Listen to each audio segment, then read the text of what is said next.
అంబేద్కర్ రాసిన రాజ్యాంగంలో మనుషులకే కాదు అడవిలో ఉన్న జంతువులకు కూడా రక్షణ కల్పించారు.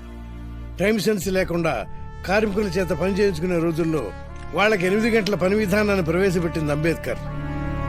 కులం, మతం, ప్రాంతంతో సంబంధం లేకుండా అందరికీ విద్య, వైద్యం, ఉపాధి ఉచితంగా ప్రభుత్వమే అందించాలన్నాడు.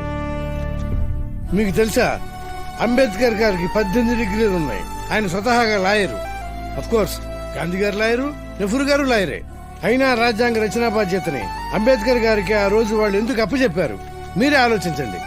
పేదరికం ఏ రూపంలో ఉన్నా దాన్ని రూపుమాపాలని అంబేద్కర్ రాజ్యాంగంలో స్పష్టంగా చెప్పారు.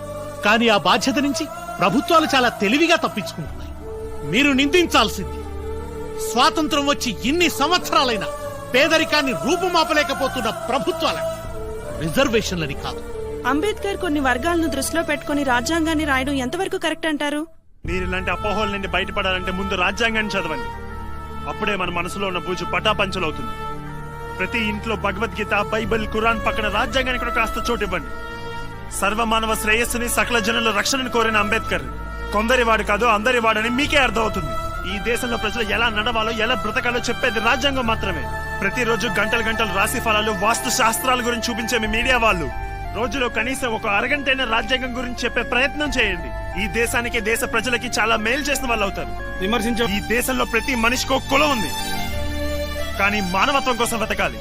ఈ దేశంలో ప్రతి రాష్ట్రానికి ఒక ప్రభుత్వం ఉంది, కానీ ప్రజాస్వామ్యం కోసం వెతకాలి. ఈ దేశంలో ప్రతి ఇంటికి స్త్రీ ఉంది, కానీ స్త్రీ రక్షణ కోసం వెతకాలి. ఈ దేశంలో 70 ఏళ్ల స్వేచ్ఛ స్వాతంత్రాలున్నాయి, కానీ కనీస మానవ హక్కుల కోసం వెతకాలి. అందుకే అంబేద్కర్ చెప్పాడు, ఓ నా భారతదేశ ప్రజలారా, కులం పునాదుల మీద ఒక జాతిని గాని, నీతిని గాని నిర్మించలేరని. అందుకే మళ్ళీ చెప్తున్నాను, రాజ్యాంగాన్ని చదవండి. రాజ్యాంగం శరణం గచ్చామి. Download Moj.